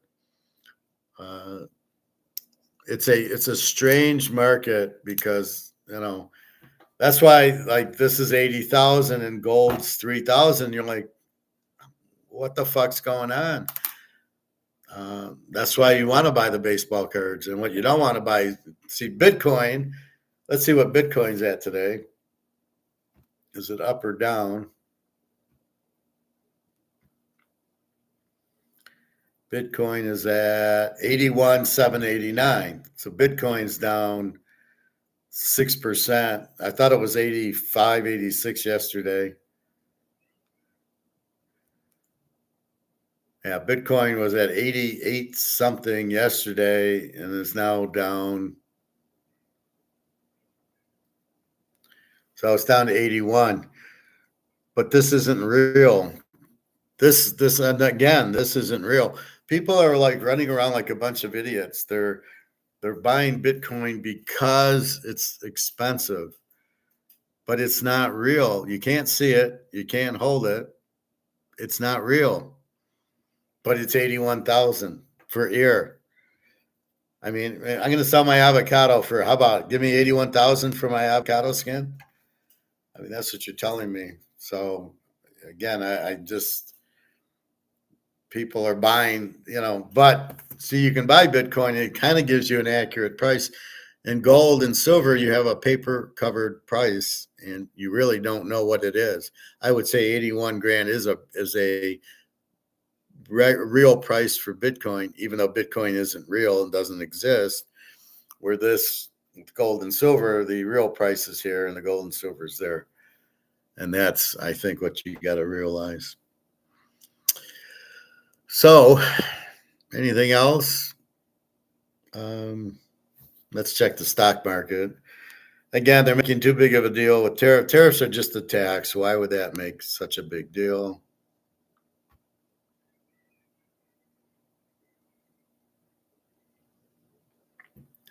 Stocks today.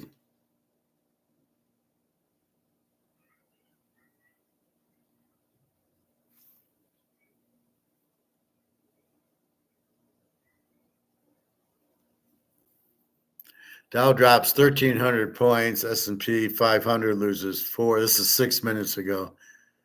As stock market rout on Trump's tariff worsens. So the stock's down 1,300 points. So why is gold down? Do they need to sell gold to pay off these stocks that they're all in margins on? So margin is you put down 30, 40%, but then you buy extra on credit. But then when the market drops, you got to cover that, and then you need an asset. So maybe they're selling gold, although I don't know who's selling gold because on COMEX, it's not real gold. It's just options. So you do sell your assets to cover other expenses. So maybe that's what's happening. But the tariffs are adding expense to the seller. So when Canada sells lumber to the U.S., Canada's the one that pays the tariff. So it's like a sales tax.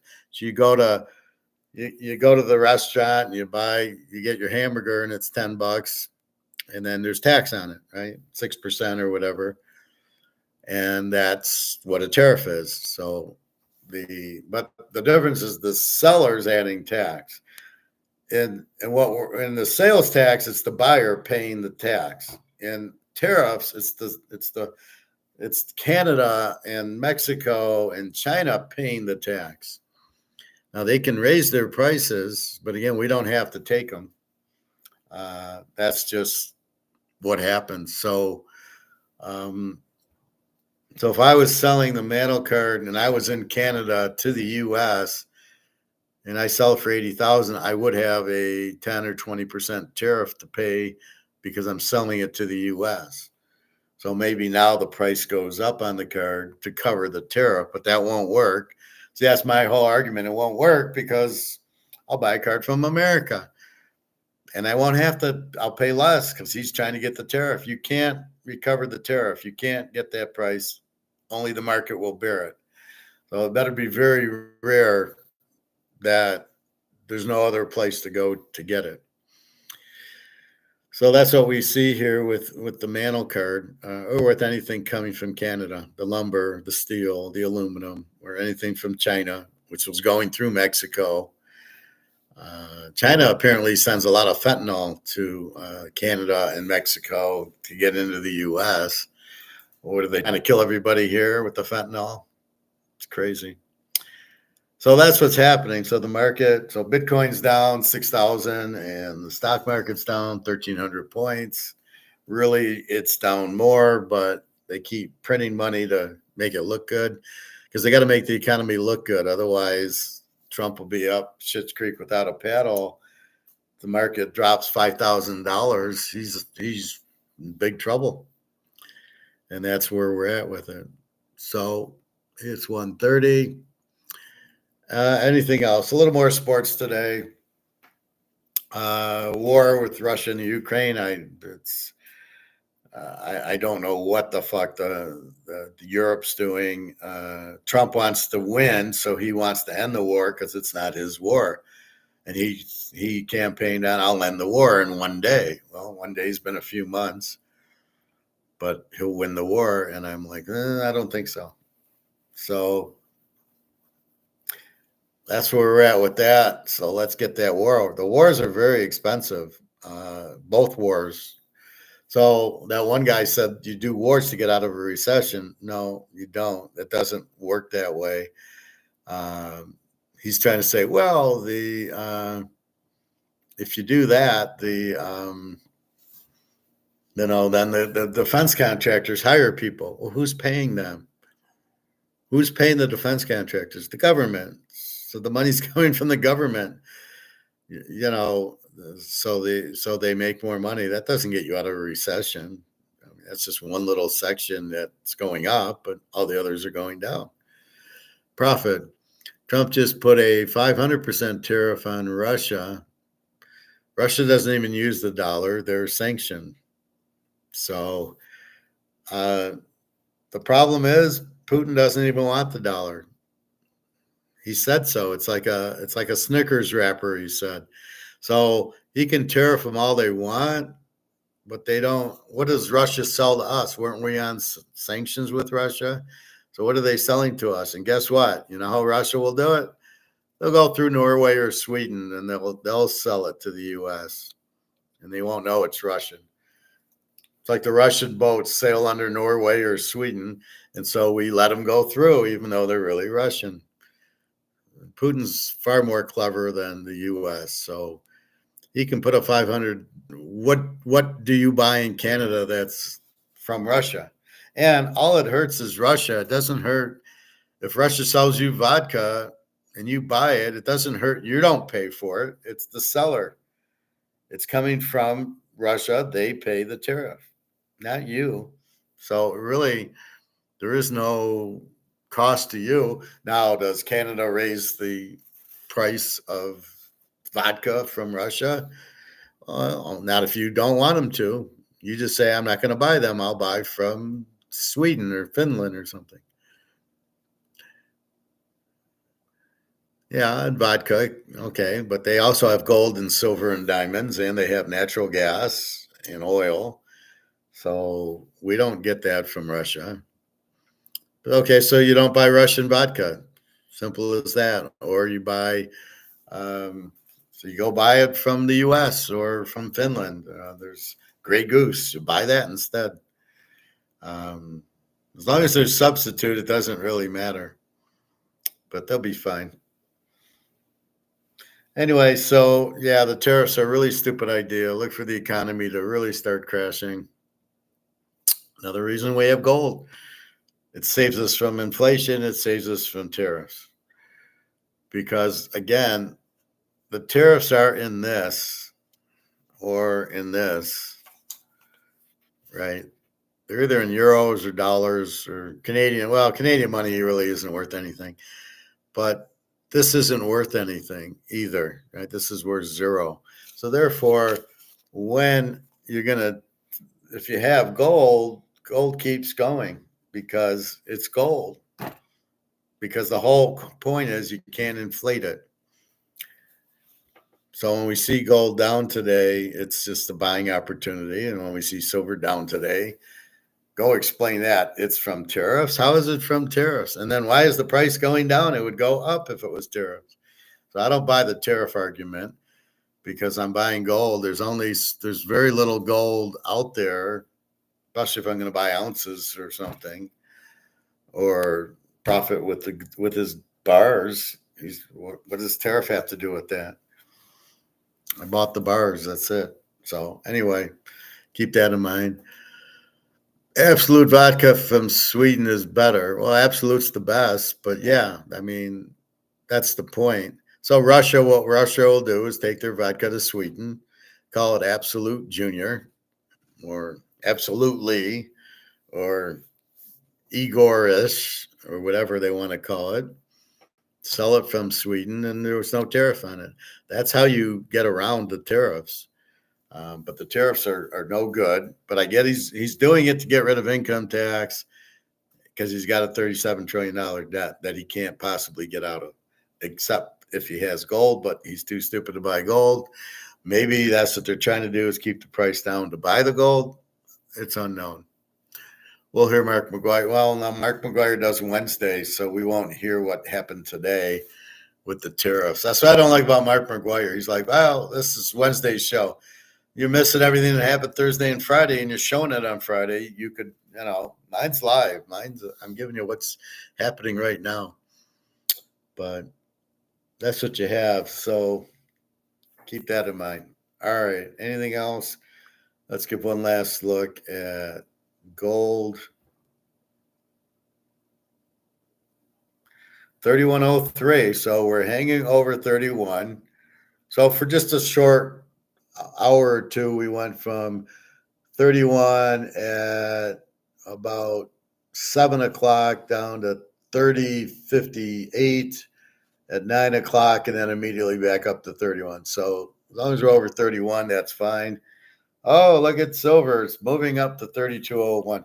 And that's the funny part. They'll try to give excuses why it's down $1.78. It's called shorting derivative options. That's why it's down. Nobody's selling. It's got nothing to do with tariffs. It's got these derivatives. Alyssa sets the price.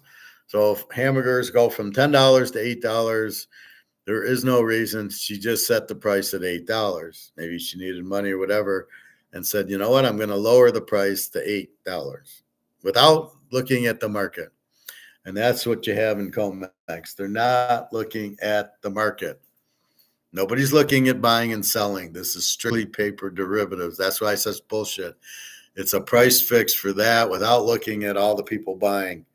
Or, and we're in a unique situation. Nobody's selling because nobody wants to get back into this shit. This is the very crucial point. You're not selling your gold to get into this. You might sell your gold to go on a trip or to pay a bill or to eat. You might sell an ounce or a half ounce of gold. You might. But that would be the reason. Oh, we want to go to Hawaii. All right, I'm going to sell an ounce and go to Hawaii. Okay, that makes sense because you'll spend the money quickly. But at this point, gold's just going to keep going up and up. It might have days like this, but probably by the end of the day tomorrow, it'll be 31.50, and then by next week, it'll be in the 3200s. Now it just jumped up to 31.05. So just all of a sudden, it goes boom, and off you go. Silver 32.01. We just know it's way undervalued. And all you can do is buy it. It'd be like getting this Mantle card. That's $80,000 for $10,000. Would you buy it? Knowing it's worth 80? Yes. But you don't know it's worth. The problem is you don't know it's worth 80. So would you pay 10 for it? And you go, yeah, the Mantle card never goes up. Yeah, but we know we have an eBay to look that's worth 80,000 because that's what the market pays for it. We don't have that price with gold and silver, so you're just assuming, well, shit, 32 or 3104, 3202. Yeah, is that the real? We don't know what this price is, so you get confused going, well, is this the real price? And that's what you got to understand. So silver, rent out, buy as much as you can. The shorts, these short, what are they? Short stacks. They don't work. Short squeezes. That's just bullshit. Yeah, it did good. It went from 34 to 32. Yeah, that short squeeze really worked well. You probably won't hear from that girl again for a couple months. She fucked that up pretty good. But again, they don't understand. It won't work. It can't work. Now what we're hoping for in comex, they run out of the metal and they can't do the derivatives. And then we get to a free market where I sell it, somebody buys it. We get JP Morgan out of the way, which is a very difficult thing to do as he's run by the Russian mafia. And this is the problem. The mafia runs it. So it's really hard to adjust them. But I think if they run out of supply, then I think we got them. So I think that's where we're at. That's why it's taking time. All right, I'll leave you gold 3105, silver 3204. If I see gold run like I did yesterday night, I'll come on again with China. China's finally playing right, and they're buying it. I look for China at 6 o'clock. If this is 3105, 3110, it'll be back to 3150 because they're just giving it away at 3105. It's too cheap, and that's the problem. Demand's here and the price is here. People will keep buying it because it's too cheap, so people will buy it. So I think our next milestone's 3,500, on its way to 5,000, on its way to 10,000. So it's going to have these little steps. So try not to get too excited when you do see a drop from 31.33 to 30.53. Don't get too excited, but yes, I can see why you would get excited. All right. I think that's it. Anything else before I go eat lunch? Hey, you're gonna like, what do you eat lunch? You had your avocado and your pita. Yeah, that was about 12 o'clock, and that's my first thing I eat all day. So I will eat again. Anyway, new cards out. I got Mickey, I got Willie Mays. These are the 68s. The Kurt Warner I had.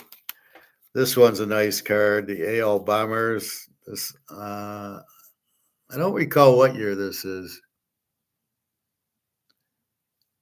I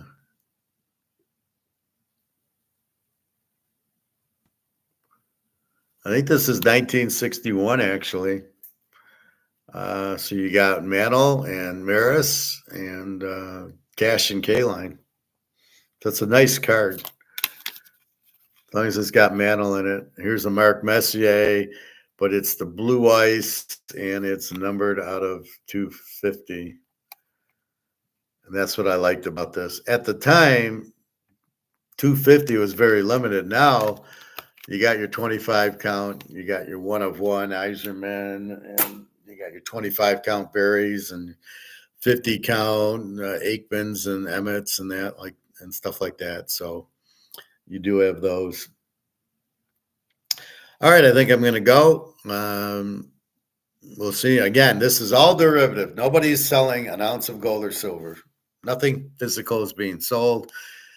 I assume it's got to do with the market crashing and getting ready to crash. They're pulling out the gold, but it's really not physical. This is derivatives. So I'm really confused why these would be going down. If anything, they would go up. But let's say it's attached to these tariffs, which are going to make prices go up. In the Trump playbook, I don't know what the fuck he's doing. If he crashes the dollar to get out of the debt, all the assets go to zero. The debt goes to zero. The only thing that doesn't go to zero is this and your gold and silver. They don't go to zero. Well, this would go to zero in dollars and then have a huge value in gold-backed currency. The gold keeps its own little value. Gold will be up considerably. So will silver. Silver will be in the thousands. So don't worry about it. Don't think, well, $50 is all time high. That's not its all time high. That's a bullshit high. That's a paper high. We're not talking paper. We're talking physicals. Keep that in your mind. So we're getting closer and closer to breaking through the roof. All right. Have a good day, everybody. www.teaserking.com. If you want to email me, and I'll leave you with 3107 gold. See, gold gets near that 31, and then boom, boom, boom. It's too cheap. People are buying it.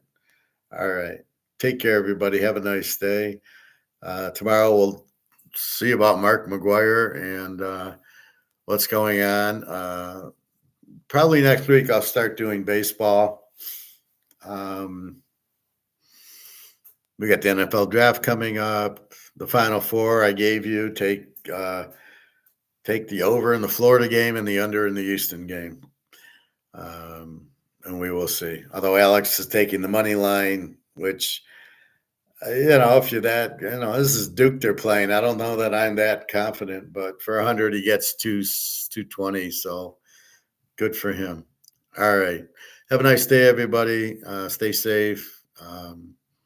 Shop around, look for substitute goods, and go from there. All right. Take care, everybody.